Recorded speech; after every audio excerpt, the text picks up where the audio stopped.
কুমিল্লার ঘটনায় জড়িতরা চিহ্নিত, শিগগিরই মুখোশ উন্মোচন, বিএনপির সাম্প্রদায়িক অপশক্তির পৃষ্ঠপোষক। সিন্ডিকেটের দায় নেবে না ব্যবসায়ী সমাজ, বলছে এফবিসিসিআই।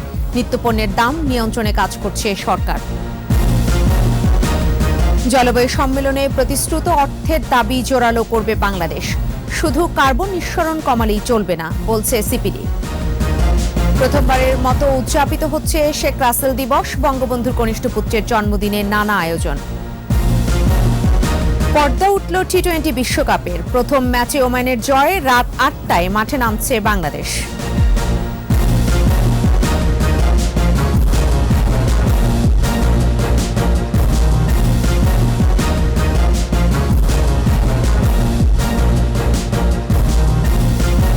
শুনছিলেন ফার্স্ট সিকিউরিটি ইসলামী ব্যাংক লিমিটেড সংবাদ শিরোনাম। প্রত্যেককে আমন্ত্রণ জানাচ্ছি সন্ধ্যা ৭:২১ সংবাদে। সাথে থাকছে আমি ফেরদৌসী আহমেদ। দর্শক, ২১ টেলিভিশনের সংবাদ একই সাথে সরাসরি দেখতে পাবেন আমাদের ফেসবুক পেজ www.facebook.com/2124 অনলাইনে। সংবাদে এছাড়াও থাকছে বিশ্বসেরা গবেষকদের তালিকায় বাংলাদেশের ১৮০০ জন, নতুন প্রজন্মের অনুপ্রেরণার উৎস।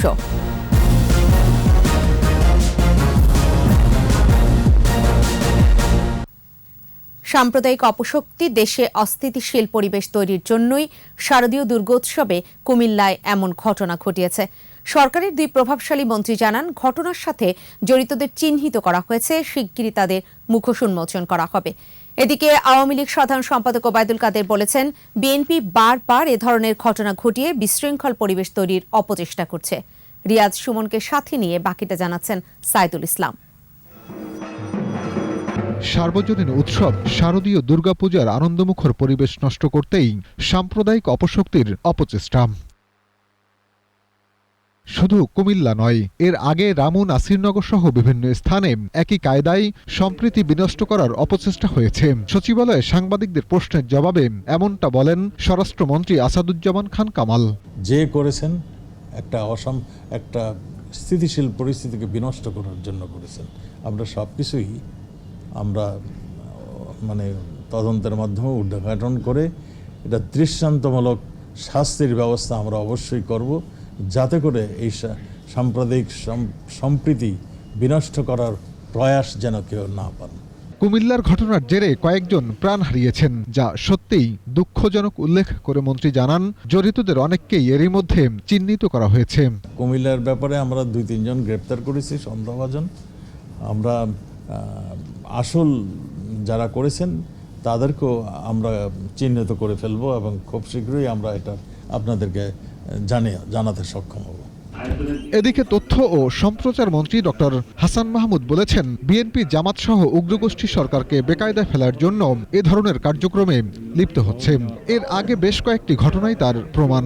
সাম্প্রদায়িক সম্প্রীতি বিনষ্ট করে সরকারকে বেকায়দায় ফেলার উদ্দেশ্যে এবং যারা সাম্প্রদায়িকতা নিয়ে রাজনীতি করে তারা রাজনৈতিক ফায়দা লুটার স্বার্থে এই বিএনপি জামাত এবং তাদের দোসররা সাম্প্রদায়িক উগ্রগোষ্ঠী মিলেই এই ঘটনা ঘটিয়েছে।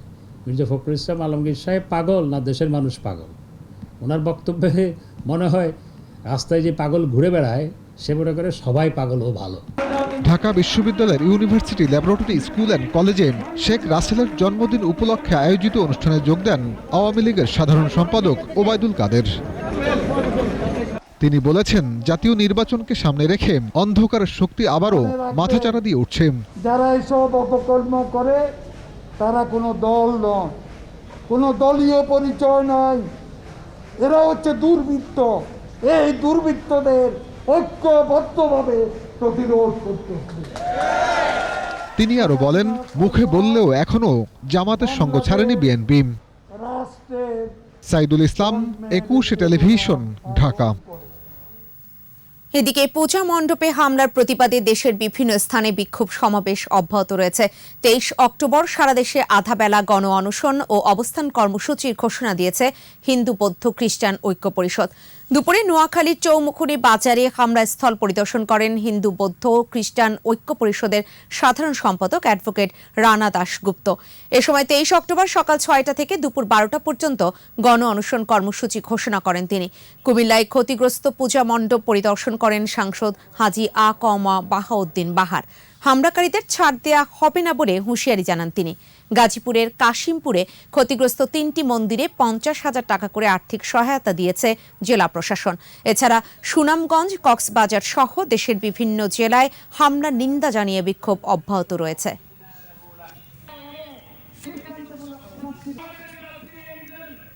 প্রধানমন্ত্রী শেখ হাসিনার সঙ্গে সৌজন্য সাক্ষাৎ করেছেন বাংলাদেশের নবনিযুক্ত জার্মানি ও নেদারল্যান্ডসের রাষ্ট্রদূত। গণভবনে প্রধানমন্ত্রীর রাষ্ট্রীয় বাসভবনে প্রথমে বাংলাদেশে জার্মানির নতুন রাষ্ট্রদূত অ্যাচিম টেস্টার প্রধানমন্ত্রী শেখ হাসিনার সঙ্গে সাক্ষাৎ করেন। দুই দেশের চলমান বাণিজ্যিক ও আর্থসামাজিক সম্পর্ক অব্যাহত রাখার আশ্বাস দেন প্রধানমন্ত্রী শেখ হাসিনা। এরপর নেদারল্যান্ডসের রাষ্ট্রদূত এনি গেরাদ ফেন লিভেন কুশল বিনিময় করেন প্রধানমন্ত্রীর সঙ্গে। আলাপচারিতায় দুই দেশের সম্পর্ক এগিয়ে নিতে সম্মত হন তাঁরা। পরে বাংলাদেশে নিযুক্ত নেপালের রাষ্ট্রদূত ডক্টর বংশীধর মিশ্রা বিদায়ী সাক্ষাৎ করেন।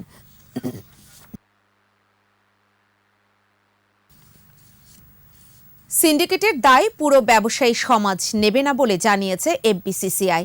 আর আন্তর্জাতিক দামের সাথে তাল না মিলালে নিত্যপণ্যের দাম বাড়তেই থাকবে বলছে দোকান মালিক সমিতি।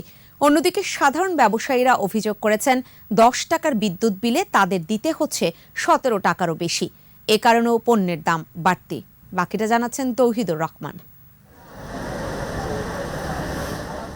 রান্নার অন্যতম অনুষঙ্গ পেঁয়াজের দাম হঠাৎ বেড়ে যাওয়া যেন নিত্য বিষয় হয়ে দাঁড়িয়েছে। অন্যদিকে 110-120 টাকার ব্রয়লার মুরগি বিক্রি হচ্ছে 190 টাকায়। আটা, ময়দা, ডাল, সবজি সহ অনেক নিত্যপণ্যের দামও ক্রমশ বাড়ছে। এমন বাস্তবতায় ব্যবসায়ীদের শীর্ষ সংগঠন এফবিসিসিআই এর এই মত বিনিময়। আমরা চাই আমরা সৎভাবে ব্যবসা করি।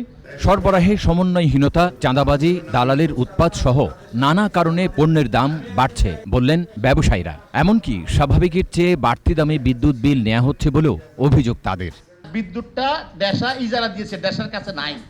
কার কাছে দিয়েছি? প্রত্যেক মার্কেট কমিটিকে, দোকানদার সব আলাদা মিটারে, ওটা দেশের কাছে নাই স্যার। ওনার তো বিল আগে ছিল সিটি কর্পোরেশন, এখন সিটি কর্পোরেশন। তাহলে এটা নিয়ে কাজ করতে হবে আমাদেরকে। এই তো স্যার বলেন, আমি তো কথাটা বলি, সেটা বলেন। হ্যাঁ, এই যে সিন্ডিকেট, এই যে মার্কেট এলাকা সিন্ডিকেট, না বন্ধ হবে। সিটি কর্পোরেশন ডাকে না, পৌঁছা যায় এবং ওজনও কমে যায়, এইটা আমরা কেউ মিলাই না, এটা মিলাইতে হবে। মধ্যস্বত্বভোগীদের কারণে একই পণ্যের দামে বিভিন্ন বাজারে অস্বাভাবিক পার্থক্য হচ্ছে বললেন এফবিসিসিআই সভাপতি। 10.5 টাকার বিদ্যুতের পেমেন্ট ওনাকে দিতে হচ্ছে 17 টাকা। শুধু এটা না, হয়তো আরো এই ধরনের অনেকগুলি আছে। আসেন আমরা ফাইন্ড আউট করি। এই যে পথে পথে যে আপনার এইভাবে টাকা পয়সা নিয়ে যাইতেছে, নিয়ে বাকযোগ করে খাইতেছে, আর সাধারণ মানুষের পকেট খালি করতেছে, এটা তো হইতে পারে না। আর এই ফরিয়াদের চিহ্নিত করার দাবি দোকান মালিক সমিতির। আমাকে বাজার কারেকশন করতে হবে। যখনই বাজার আমার পার্শ্ববর্তী দেশের সঙ্গে বাড়বে, আমার বাজারও কারেকশন হবে। এইটাই বাস্তবতা। আগে দাম বাড়লেও গেল 6 মাস ধরে চালের বাজার স্থিতিশীল রয়েছে বলে জানান ব্যবসায়ীরা। তৌহিদুর রহমান, 21 টেলিভিশন, ঢাকা। এদিকে দুপুরে ঢাকা চেম্বার আয়োজিত আলোচনায় বাণিজ্যমন্ত্রী টিপু মুনশি জানান, পেঁয়াজ সহ নিত্যপণ্যের দাম নিয়ন্ত্রণে সরকার কাজ করে যাচ্ছে। পেঁয়াজের ব্যাপারটা বলি, যেহেতু বারবার কথাটা আসছে, আমাদের প্রায় 20% দেশের পেঁয়াজের শর্টফল আছে। এই শর্টফলটা 90% আমরা ভারত থেকে আমদানি করে কভার করি। সেই ভারত যখন দাম বেড়ে যায়, ভারত যখন বন্ধ করে দেয়, তখনই আমাদের প্রভাবটা পড়ে। জলবায়ু পরিবর্তনের ক্ষতিকর প্রভাব মোকাবেলা ও অভিযোজনে উন্নত দেশগুলোর প্রতিশ্রুত $100 বিলিয়ন পেতে এবারের COP26 সম্মেলনের দাবি জোরালো করবে বাংলাদেশ। এজন্য ইউরোপীয় ইউনিয়নভুক্ত দেশগুলোর সহায়তা চাওয়া হয়েছে। পররাষ্ট্র মন্ত্রণালয়ে ইইউভুক্ত দেশের রাষ্ট্রদূতের সাথে সম্মেলন পূর্ব প্রস্তুতি সংলাপে এসব বিষয় উঠে আসে। রিপোর্টে বাকিটা জানাচ্ছেন মোহাম্মদ নুরুন্নবী। কার্বন নিঃসরণে জলবায়ু পরিবর্তন দায়ী না হলেও মাশুল গুনতে হয় বাংলাদেশকেই। উপকূলীয় 19টি জেলার 12টি বন্যা, জলোচ্ছ্বাস সহ নানান প্রাকৃতিক ঝুঁকির মধ্যে। প্যারিস চুক্তির পর কার্বন নিঃসরণ কমিয়ে আনা আর ক্ষতিপূরণের অর্থপ্রাপ্তি নিয়ে জল কম ঘোলা হয়নি। আবারও দুয়ারে সেই সম্মেলন। 1 নভেম্বর থেকে 3রা নভেম্বর পর্যন্ত গ্লাসগোতে এবারের সম্মেলনে যোগ দেবেন প্রধানমন্ত্রী শেখ হাসিনা। তাপমাত্রা 1.50 স্থির রাখার প্রতিশ্রুতি রয়েছে। এ সম্মেলনে দেন দরবারে ক্ষতিপূরণ পাওয়া সহজ হবে না, কিন্তু আশাবাদী বাংলাদেশ। 2020 সালের পর থেকে প্রতি বছর $100 বিলিয়ন করে আমাদের এই ক্লাইমেট ভালনারেবল ফান্ডে টাকা দিবে, তোমরা দাও নাই। এইবারে তোমরা জানি এটা নিয়ে আসো এবং এর 50% should go for adaptation, 50% should go for mitigation. উন্নত দেশের প্রতিনিধিরা 2050 সালে 55% কার্বন নিঃসরণের প্রস্তাব দিয়েছে ঠিকই, কিন্তু এতে সায় দেয়নি বাংলাদেশ। এরই মধ্যে 7টি কয়লাভিত্তিক বিদ্যুৎ কেন্দ্র নির্মাণ বন্ধ করে সদিচ্ছা দেখিয়েছে। নবায়নযোগ্য জ্বালানিতে যেতে প্রয়োজন হবে প্রযুক্তিগত সহায়তা। 45% এনার্জি আমরা রিনিউয়েবল এনার্জি থেকে আমরা আমাদের টার্গেট এটা 45% আমরা, তো সময় লাগবে এটা। ইতিমধ্যে আমরা ধরেন 3 or 4% আছি, এটা থেকে আমরা 45% বর্তমান যে আছে 45%ই আমরা রিনিউয়েবল এনার্জি দাও, এই টার্গেটে আমরা কাজ করতে নিয়েছি। যে আমাদের কিছু প্রজেক্ট আছে সেইগুলোতে তোমরা সাহায্য করতে পারো। আমাদের এমব্যাকমেন্টগুলো বাড়াতে চাই, বৃদ্ধি করতে চাই এবং এইগুলো বহুত অ্যাডাপ্টেশন ও মিটিগেশনের কাজে লাগবে। বাস্তুচ্যুত রোহিঙ্গাদের কারণে কক্সবাজারের পরিবেশ ও প্রতিবেশ মারাত্মক ক্ষতির মুখোমুখি। এই ইস্যুটিও এই সম্মেলনে জোরালোভাবে তুলে ধরা হবে বলেও সংবাদ সম্মেলনে জানানো হয়। আমাদের এনভায়রনমেন্ট ধ্বংস হচ্ছে, আমরা সব জায়গাতে তুলি, এবার আমরা তুলি। মোহাম্মদ নুরুন নবী, 21 টেলিভিশন, ঢাকা। জাতির পিতা বঙ্গবন্ধু শেখ মুজিবুর রহমানের কনিষ্ঠ পুত্র রাসেলের জন্মদিনে জাতীয়ভাবে প্রথমবারের মতো পালিত হচ্ছে শেখ রাসেল দিবস। বিদেশে বাংলাদেশি দূতাবাস ও মিশনেও দিবসটি পালন করা হবে। জাতীয় এই আয়োজনের উৎসব কমিটির সভাপতি তথ্য প্রযুক্তি প্রতিমন্ত্রী জুনায়েদ আহমেদ পলক আরও জানান, কাল সকাল 9:30টায় বঙ্গবন্ধু আন্তর্জাতিক সম্মেলন কেন্দ্রে দিবসের উদ্বোধনী অনুষ্ঠানে ভার্চুয়ালি যোগ দেবেন প্রধানমন্ত্রী শেখ হাসিনা। বাকিটা জানাচ্ছেন মফিউর রহমান। প্রথম শেখ রাসেল দিবস, প্রতিপাদ্য শেখ রাসেল দীপ্ত জয়োল্লাস, অদম্য আত্মবিশ্বাস। এদিনের নানা কর্মসূচি জানাতে সংবাদ সম্মেলনের আয়োজন করে আইসিটি বিভাগ। আমি মাননীয় মন্ত্রী কালকে উপস্থিত থাকে, উনি সভাপতি করবে।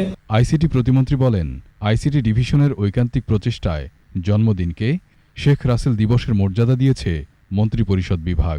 18 অক্টোবরকে শেখ রাসেল দিবস হিসেবে উদযাপনের জন্য সিদ্ধান্ত গ্রহণ করা হয়। পরে শেখ রাসেলকে নিয়ে নির্মিত অ্যানিমেশন ডকুমেন্টারি পরিবেশন করা হয়। উন্মোচন করা হয় দিবসের লোগো।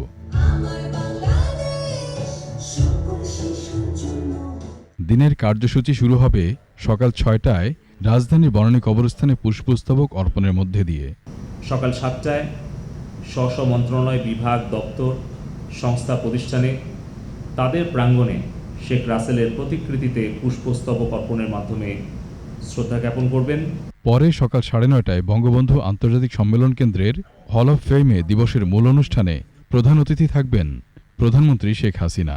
এছাড়া দিনব্যাপী আরও নানা কর্মসূচি থাকবে বলে জানানো হয় সংবাদ সম্মেলনে। তথ্য যোগাযোগ প্রযুক্তি বিভাগ এবং শেখ রাসেল শিশু কিশোর পরিষদের যৌথ উদ্যোগে বঙ্গবন্ধু আন্তর্জাতিক সম্মেলন কেন্দ্রে হল অব ফেমে শেখ রাসেল দিবসের উদ্বোধনী ও পুরস্কার বিতরণ অনুষ্ঠান আয়োজন করা হয়েছে। মাননীয় প্রধানমন্ত্রী প্রধান অতিথি হিসেবে উপস্থিত থাকার জন্য সম্মতি জ্ঞাপন করেছেন। এছাড়া দিবস উপলক্ষে বিভিন্ন ক্যাটাগরিতে আয়োজিত নানা প্রতিযোগিতার পুরস্কারও বিতরণ করা হবে এদিনে। প্রধান যে বাস্তবায়নকারী সহযোগী শেখ রাসেল জাতীয় শিশু কিশোর পরিষদ। মফিউর রহমান, 21 টেলিভিশন, ঢাকা। সিপিডি ও আইসিসিসিএডি আয়োজিত অনলাইন সংলাপে বক্তারা বলেন, ধনী দেশগুলোর কার্বন নিঃসরণ কমানোই যথেষ্ট নয়। জলবায়ু পরিবর্তনের ঝুঁকিতে থাকা দেশগুলোকে ন্যায্যতার ভিত্তিতে ক্ষতিপূরণ দিতে হবে। আসছে COP26 সম্মেলনে বাংলাদেশকে দাবি জোরদার করার আহ্বান জানিয়েছেন বিশেষজ্ঞরা। বাকিটা জানাচ্ছেন মেহেদি হাসান। আসছে 31 অক্টোবর জাতিসংঘের উদ্যোগে স্কটল্যান্ডের গ্লাসগোতে অনুষ্ঠিত হবে জলবায়ু পরিবর্তন রোধে সবচেয়ে বড় আন্তর্জাতিক সম্মেলন, যা কনফারেন্স অব দ্য পার্টনার্স বা COP26 নামে পরিচিত। বিভিন্ন দেশের সরকার ও রাষ্ট্রপ্রধানের অংশগ্রহণে অনুষ্ঠিতব্য এ সম্মেলনে আগামী দিনের কর্মপরিকল্পনা চূড়ান্ত করা হবে। এর সম্মেলনে বাংলাদেশের দাবি বা প্রস্তাব কি হওয়া উচিত তা জানতেই সিপিডির এই আয়োজন। সিপিডি বলছে, বর্তমানে জলবায়ু পরিবর্তন রোধে ধনী দেশগুলো কার্বন নিঃসরণকেই বেশি গুরুত্ব দিয়ে থাকে। তবে ক্ষতিগ্রস্ত দেশগুলোর উচিত হবে ঝুঁকি মোকাবেলায় ন্যায্য ক্ষতিপূরণের বিষয়টি জোরালোভাবে তুলে ধরা। Adaptation, particularly for poor people in poor countries to adapt to floods or cyclones, does not have an income stream to return. This is just risk mitigation. And so they have to be as grants. They cannot be loans. Nobody's going to give a loan or even take a loan to adapt. এদিকে সবুজ জ্বালানির ব্যবহার ও পরিবেশসম্মত উপায়ে পণ্যের উৎপাদন আগামীতে বড় challenge হয়ে দাঁড়ানোর সম্ভাবনা থাকলেও এটি সুযোগ হয়েও আসতে পারে বাংলাদেশের সামনে। If we don't take care of our leather industry, if we don't take care of the way our RMG is produced, then it will have serious repercussion in the context of market access in the European Union. আর পরিবেশ বান্ধব কারখানা করা সম্ভব হলেও সম্পূর্ণ সবুজ জ্বালানি নিশ্চিত করা এখনো বড় চ্যালেঞ্জ বলছেন উদ্যোক্তারা। It becomes difficult because we are dependent mostly on the national grid, where only 3.5% of the energy mixes are renewable. জলবায়ু পরিবর্তনজনিত ক্ষতিপূরণ দেওয়ার ক্ষেত্রে উন্নত দেশগুলো প্রতিশ্রুতি রক্ষা করছে না বলছেন ক্লাইমেট ভালনারেবল ফোরামের বাংলাদেশ প্রতিনিধি। Only lip service is not enough.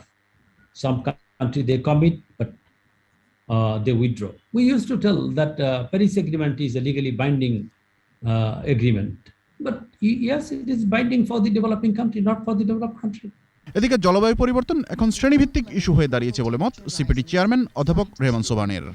Anyone sitting here who was ever seriously affected by any cyclone which took place in Bangladesh or any major flood which actually took place, I hope. Mehedi Hasan, 21 television, Dhaka. বিশ্বের সেরা গবেষকদের তালিকায় নাম উঠেছে বাংলাদেশের প্রায় 1800 গবেষকের। এই স্বীকৃতি নতুন প্রজন্মের জন্য অনুপ্রেরণা যোগাবে বলে মনে করেন গবেষকরা। আন্তর্জাতিক প্রতিষ্ঠান AED সায়েন্টিফিক ইন্ডেক্স গবেষকদের গুগল স্কলারি রিসার্চ ও প্রোফাইলের 5 বছরের কাজের উপর ভিত্তি করে এ তালিকা প্রকাশ করে। দেখুন আদিত্য মামুনের রিপোর্ট। একসময় ঢাকা বিশ্ববিদ্যালয়কে বলা হতো প্রাচ্যের অক্সফোর্ড। শিক্ষার মান, উদ্ভাবনী শক্তি ও গবেষণার মাধ্যমে নজর কেড়েছিল বিশ্বের বিদ্যানুরাগীদের। কিন্তু সময়ের আবর্তে অনেকটাই ম্লান হয়েছে সেই গৌরব। গেল বছর বিশ্বের 1000 বিশ্ববিদ্যালয়ের তালিকায় বাংলাদেশের মাত্র 3টি বিশ্ববিদ্যালয়। গবেষণায় প্রাতিষ্ঠানিক বরাদ্দও তলানিতে। তবে থেমে থাকেননি স্বতন্ত্র গবেষকরা। দেশের মৎস্য, কৃষি, ভেষজ আর ওষুধ তার জ্বলন্ত প্রমাণ। দিন দিন যে অগ্রগতি তার নেপথ্যে দেশীয় গবেষকদের নিরন্তর প্রচেষ্টা। আর এবার সেই শ্রমের স্বীকৃতি মিলল আন্তর্জাতিক পরিসরে। বিশ্বের বিভিন্ন বিশ্ববিদ্যালয়ের শিক্ষকদের গবেষণা ও তার প্রভাব নিয়ে প্রতি বছর তালিকা প্রকাশ করে অ্যালগার-ডপার সায়েন্টিফিক ইন্ডেক্স। এবছর বিশ্বের 7,07,480 জনের গবেষণার উপর ভিত্তি করে প্রকাশ হয়েছে তালিকা, যাতে বাংলাদেশেরই 1788 জন গবেষক স্থান করে নিয়েছেন। আমাদের বিশ্ববিদ্যালয়ে নবীন হলেও আমরা যে গবেষণা করছি এইটা বিশ্বের দরবারে প্রতিভাত হয়েছে। 2041 সালের ভেতরে যে উন্নত দেশের কাতারে দাঁড়াবেন, এই গবেষণাগুলো কিন্তু আসলে সেই উন্নত দেশের কাতারে দাঁড়াত করাতে আমাদেরকে সাহায্য করবে। 204টি দেশে 13,430টি বিশ্ববিদ্যালয়ের গবেষকদের মধ্যে এমন স্বীকৃতি অনুপ্রেরণাদায়ক বলে মনে করেন তারা। এই অন্তর্ভুক্তির মাধ্যমে দিয়ে আমরা আমাদের বেগম রোকেয়া বিশ্ববিদ্যালয়কে বিশ্বে একটি পরিচিতি এনে দিতে পারছি। থেকে খুশি লেগেছে যে আমাদের বিশ্ববিদ্যালয় থেকে, যেখানে বিজ্ঞানে গবেষণার অনেক লিমিটেশন আছে, সেখান থেকেও 17 জন শিক্ষকের নাম আসছেন। মানবজাতির কল্যাণের জন্য এবং দেশের বিভিন্ন খাতের বিকাশে এই গবেষণা যুগান্তকারী ভূমিকা রাখবে বলে মনে করেন ঢাকা বিশ্ববিদ্যালয়ের এই শিক্ষক ও গবেষক। সেরা 10-এ যেতে পারি আর না পারি, অন্তত যদি আমরা 100-এর মধ্যে ঢুকতে পারি আলহামদুলিল্লাহ, তাতেই মনে হয় আমাদের অনেক অর্জন হবে। তরুণ প্রজন্ম এক সময় দেখবেন অনেক ভালো করতে পারবে, সেই সময় আল্লাহর রহমতে আমাদের গবেষণার মান আরো বাড়বে। প্রতি বছর 12টি ক্যাটাগরিতে গবেষকদের গুগল স্কলারি রিসার্চ, প্রোফাইলের H ইন্ডেক্স, I10 ইন্ডেক্স এবং সাইটেশনের উপর ভিত্তি করে তালিকা প্রকাশ করে AED scientific index. Aditya Mamun, 21 television, Dhaka. সংবাদে নিচ্ছি বিরতি, যখন ফিরছি তখন থাকবে। ঢাকা বিশ্ববিদ্যালয়ে ক্লাসে পাঠদান শুরু। প্রথমবারের মতো স্নাতক প্রথম বর্ষে গুচ্ছ ভর্তি পরীক্ষা। ক্যাসিনো কাণ্ডে সম্রাট খালেদের বিরুদ্ধে অর্থ পাচারের প্রমাণ পেয়েছে সিআইডি, হাইকোর্টে প্রতিবেদন। দেখছেন সন্ধ্যা 7টার 21 সংবাদ। করোনায় দেশে 24 ঘন্টায় বেড়েছে মৃত্যুর সংখ্যা, মারা গেছেন 16 জন। স্বাস্থ্য অধিদপ্তরের তথ্য অনুযায়ী দেশের 831টি ল্যাবে 24 ঘন্টায় 18,097 জনের নমুনা পরীক্ষায় শনাক্ত 314 জন। এ পর্যন্ত মোট শনাক্ত 15,65,488 জন। এ পর্যন্ত পরীক্ষা হয়েছে 1,94,000-এর বেশি। করোনায় এ পর্যন্ত প্রাণ হারিয়েছেন 27,768 জন। মৃত্যুহার 1.77%, শনাক্তের হার 1.74 এবং সুস্থতার হার 97.6%।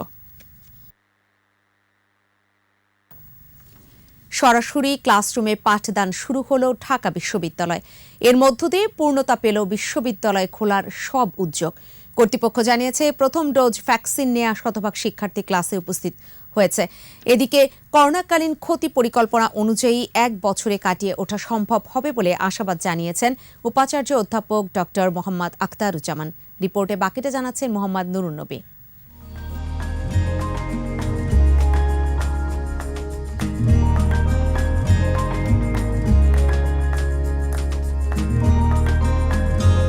অচলাবস্থা ভেঙে সচল হলো ক্লাস,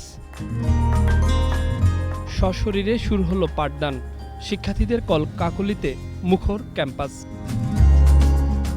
এ এক অনন্য আনন্দের দিন ঢাকা বিশ্ববিদ্যালয় পরিবারের প্রতিটি প্রাণে। প্রায় 2 বছরের তিক্ত অভিজ্ঞতার কথা আর মনে করতে চান না কেউই। সামনের প্রতিটি ক্ষণ শুধু স্বপ্নকে বাস্তবে রূপ দেওয়ার পরিকল্পনা। শিক্ষা গবেষণায় অনেক কাজ যে বাকি। নতুন কিছু মুখও দেখছি, আবার পরিচিত মুখগুলোকে আবার নতুনভাবে পাচ্ছি, তো সেই হিসেবে অনেক উৎফুল্ল অনুভব করছি সবাই মিলে। লাইব্রেরি কেন্দ্রিক পড়াশোনা বা বাসায় বসে আসলে যতই চেষ্টা করি শিক্ষা প্রতিষ্ঠানে আসা যাওয়া করে যে পড়াশোনাটা, এটা বাসায় বসে আর একটা ভালো পরিস্থিতিতে সম্ভব, যেটা এই মহামারীর পরিস্থিতিতে আসলে এটা আমাদের জন্য সম্ভব ছিল না। তো পুরোপুরি এখনো যায়নি আমাদের থেকে, এটা এখনো আছে, তাহলে সবাইকে সতর্ক থাকতে হবে। মধুর ক্যান্টিন, টিএসসি সবুজ চত্বর, হাকিম চত্বর, ছাদনাতলা সহ সবখানি প্রাণের সাথে প্রাণের মেলবন্ধন। কত কথা, কত স্মৃতি জমে আছে মনের মণিকোঠায়।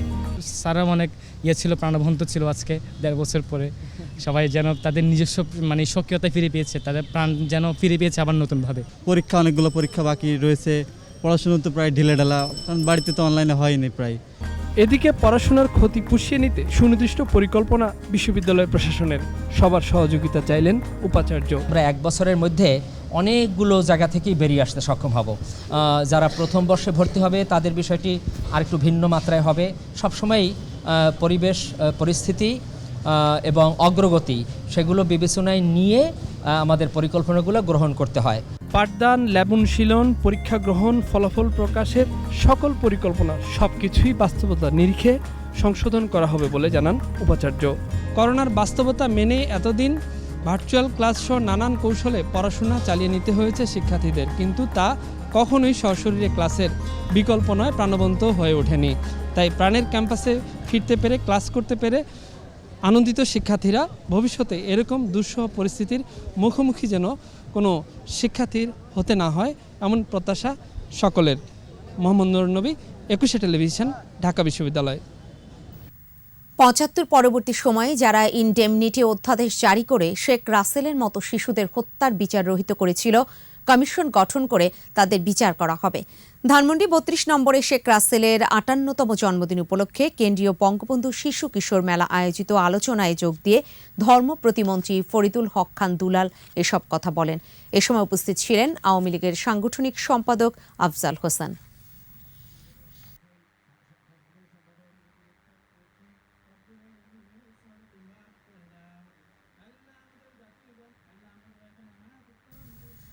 এদিকে উগ্রবাদীদের থাবায় সংখ্যালঘুদের স্বাধীনতা ক্ষুণ্ণ হচ্ছে মন্তব্য করে আওয়ামী যুবলীগের চেয়ারম্যান শেখ ফজলে শামস পরশ বলেছেন, এটি শেখ রাসেল হত্যাকাণ্ডের মতোই লজ্জা ও ব্যর্থতার বিষয়। দুপুরে রাজধানীতে ইঞ্জিনিয়ার্স ইনস্টিটিউশন মিলনায়তনে শেখ রাসেলের ৫৮তম জন্মদিন উপলক্ষে আলোচনায় তিনি আরও বলেন, সংখ্যালঘুদের উপর হামলা মানবতার পরাজয় হিসেবে প্রতিফলিত হচ্ছে। যুবলীগ সংখ্যালঘুদের অধিকার সংরক্ষণে সর্বদা প্রস্তুত থাকবে বলেও জানান সংগঠনের চেয়ারম্যান শেখ ফজলে শামস পরশ। এছাড়া শেখ রাসেলের চারিত্রিক গুণাবলী যুবলীগ নেতাকর্মীদের মাঝে ধারণ করারও আহ্বান জানান তিনি। যুবলীগ আমাদের সংখ্যালঘু ভাই ও বোনদের অধিকার সংরক্ষণে সর্বদা প্রস্তুত। উগ্রবাদীদের থাবায় তাদের স্বাধীনতা ক্ষুণ্ণ হচ্ছে, যেটা ঠিক রাসেলের হত্যাকাণ্ডের মতোই আরো একটা লজ্জা ও ব্যর্থতার বিষয়। সুতরাং তাদের অধিকার রক্ষা করা আমাদের আদর্শ এবং নৈতিক দায়িত্ব। সংখ্যালঘুদের উপর হামলা, দুর্গাপূজায় প্রতিমা ভাঙচুর সহ উদ্ভূত পরিস্থিতি নিয়ন্ত্রণে সরকার ব্যর্থ হয়েছে বলে মন্তব্য করেছেন বিএনপির মহাসচিব মির্জা ফখরুল ইসলাম আলমগীর। রাজধানীর নয়াপল্টনে দলের কেন্দ্রীয় কার্যালয়ে সংবাদ সম্মেলনে বিএনপি মহাসচিব বলেন, আইন শৃঙ্খলা বাহিনী ঠিক সময় ব্যবস্থা নিতে না পারায় পরিস্থিতি নিয়ন্ত্রণের বাইরে চলে যায়। সাম্প্রদায়িক হামলার সঙ্গে সরকারের দলের সমর্থকরা জড়িত বলেও অভিযোগ করেন মির্জা ফখরুল। এসব ঘটনায় বিএনপির হাজারো নেতার বিরুদ্ধে মামলা দেওয়ার সমালোচনা করেন তিনি। দাবি জানান বিচার বিভাগীয় তদন্ত কমিটি গঠনের। এই সরকার একটি অত্যন্ত স্পর্শকাতর বিষয় নিয়ে শুধুমাত্র ক্ষমতায় তাদের চিরস্থায়ী করার লক্ষ্যে তারা আজকে আমাদের হাজার বছরের যে ঐতিহ্য সেটাকে বিনষ্ট করার জন্য, শুধু ক্ষমতায় টিকে থাকার জন্য তারা এই উস্কানি দিয়ে, মদত দিয়ে তারা আজকে এই যে আমাদের যে সাম্প্রদায়িক সম্প্রীতি, সেই সম্প্রীতিকে সম্পূর্ণভাবে ধ্বংস করার অপচেষ্টায় লিপ্ত হয়েছে। যুবলীগের বহিষ্কৃত নেতা ইসমাইল হোসেন চৌধুরী সম্রাট, খালেদ মাহমুদ ভূঁইয়া ও বহিষ্কৃত কমিশনার মমিনুল হক সাঈদের বিরুদ্ধে অর্থ পাচারের প্রমাণ পেয়েছে সিআইডি। এ সংক্রান্ত প্রতিবেদন হাইকোর্টে জমা দেওয়া হয়েছে। বিচারপতি নজরুল ইসলাম তালুকদার হাইকোর্ট বেঞ্চে প্রতিবেদন দাখিল করা হয়। এতে বলা হয়েছে, বিপুল পরিমাণ পাচার হওয়া অর্থ উদ্ধারের কাজ করছে বাংলাদেশ ফাইন্যান্সিয়াল ইন্টেলিজেন্স ইউনিট। অর্থ পাচারের ওপর দেয়া প্রতিবেদনে নাম রয়েছে ইসমাইল হোসেন চৌধুরী সম্রাট, খালেদ মাহমুদ ভূঁইয়া, এনামুল হক আরমান, রাজীব হোসেন রানা, জামাল ভাটারা, মমিনুল হক সাঈদ ও শাহজাহান বাবলু। এর আগে বিদেশে অর্থ পাচারে জড়িতদের খুঁজে বের করতে নির্দেশ দিয়েছিল হাইকোর্ট। এখানে ইসমাইল হোসেন সম্রাট, কমিশনার সাইদ, কমিশনার আরমান, অনেকের নাম আছে, 8 জনের এই তালিকা। আমরা হাইকোর্টে প্রতিবেদনটা দাখিল করব এবং হাইকোর্ট এটা প্রয়োজনীয় ব্যবস্থা করার জন্য যেটা ভালো মনে করেন সেই মর্মে আদেশ প্রদান করবেন। আমাদের বিশেষ আয়োজন আমার বাংলা।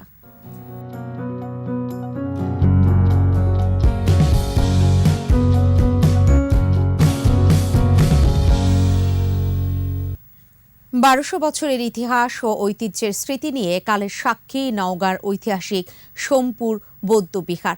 বরেন্দ্র ভূখণ্ডের পাল বংশের দ্বিতীয় রাজা ধর্মপাল বিক্রমশীল ৮ম শতকের শেষের দিকে এ মহাবিহার নির্মাণ করেন। ১৯৮৫ সালে ইউনেস্কো এ বৌদ্ধবিহারকে বিশ্ব ঐতিহ্যের মর্যাদা দেয়।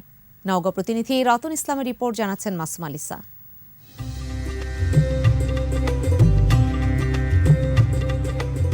নওগাঁর পাহাড়পুরের সোমপুর বিহার, এর আদি নাম সোমপুর বৌদ্ধ বিহার।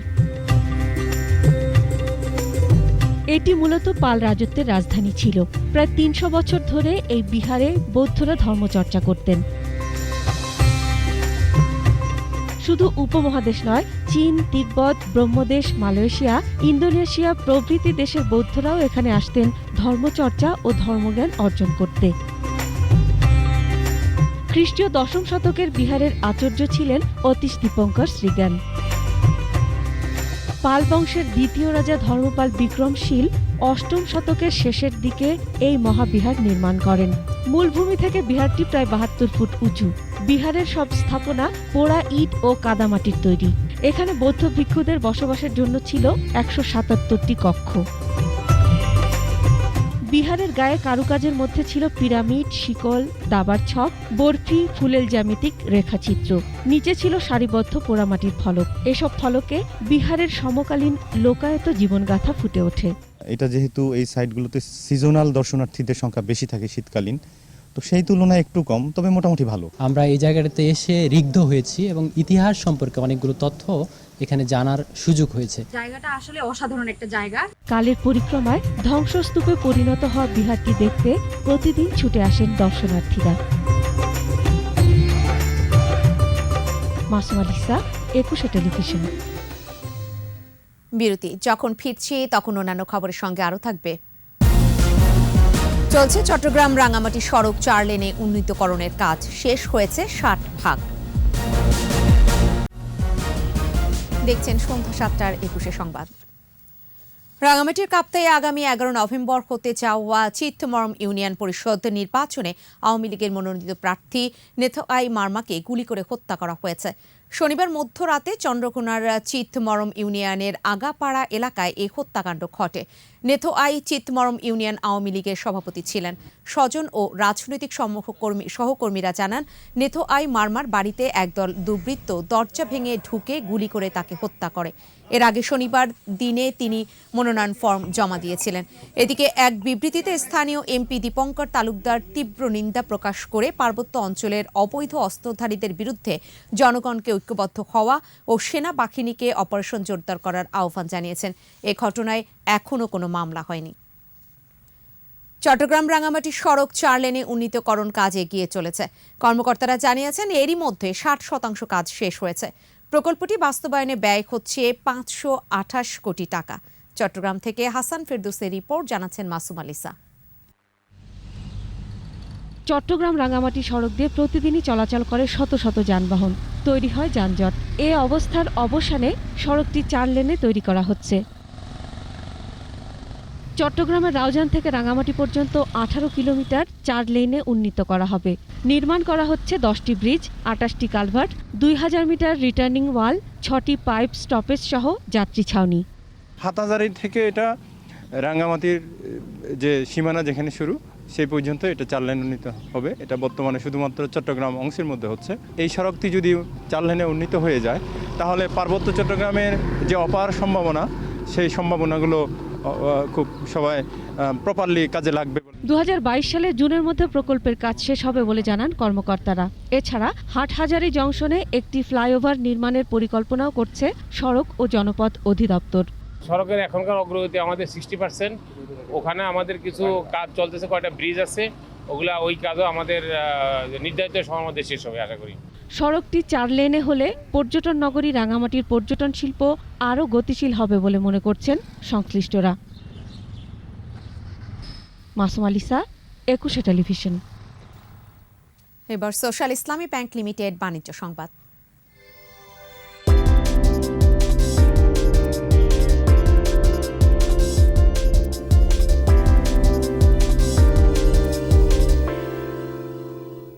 দুর্গাপূজার কারণে টানা 6 দিন হিলে স্থলবন্দর এবং 5 দিন বন্ধের পর ব্রাহ্মণবাড়িয়ার আখাউড়া স্থলবন্দর দিয়ে আমদানি রফতানি শুরু হয়েছে।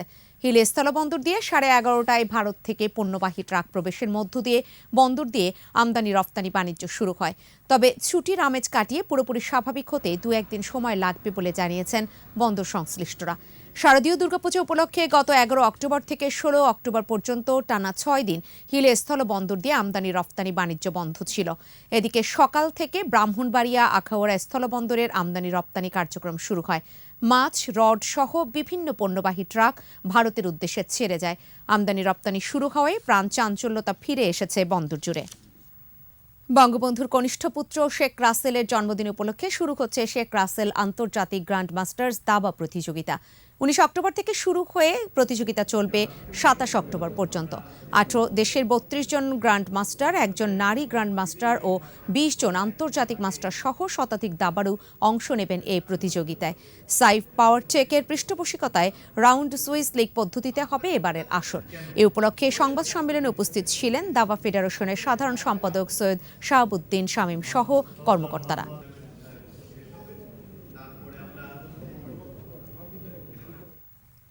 নবনির্মিত শহীদ নূর হোসেন জাতীয় ভলিবল স্টেডিয়ামে শুরু হলো বঙ্গবন্ধু ফেডারেশন কাপ ভলিবল প্রতিযোগিতা। 8টি দলের অংশগ্রহণে প্রতিযোগিতা চলবে 21 অক্টোবর পর্যন্ত। উদ্বোধনী অনুষ্ঠানে উপস্থিত ছিলেন অলিম্পিক অ্যাসোসিয়েশনের মহাসচিব শাহেদ রেজা ও ভলিবল ফেডারেশনের সভাপতি ঢাকা উত্তর সিটি কর্পোরেশনের মেয়র আতিকুল ইসলাম। উদ্বোধনী ম্যাচে বাংলাদেশ নৌবাহিনী 3-1 সেটে বিকেএসপিকে পরাজিত করে। এর আগে নবনির্মিত শহীদ নূর হোসেন জাতীয় ভলিবল স্টেডিয়ামের উদ্বোধন করেন যুব ও ক্রীড়া প্রতিমন্ত্রী জাহিদ আহসান রাসেল।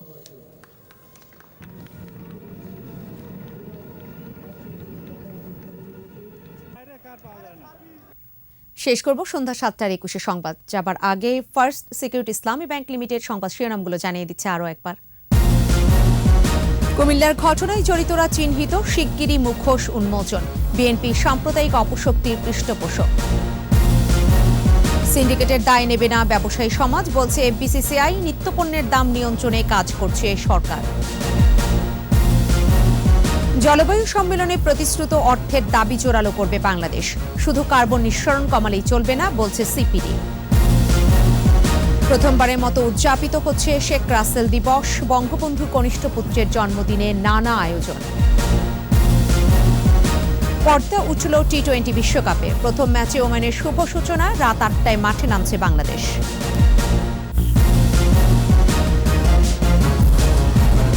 সর্বশেষ খবর জানতে ডায়াল করুন 2021 নম্বরে, আর ভিজিট করুন 21tv.com এই ওয়েবসাইটে। এছাড়া ফেসবুকে ভিজিট করতে পারেন facebook.com/2124 অনলাইনে। পরবর্তী সংবাদ রয়েছে রাত 9টায়। দেখার আমন্ত্রণ রইল। স্বাস্থ্যবিধি মেনে চলুন, সুস্থ থাকুন।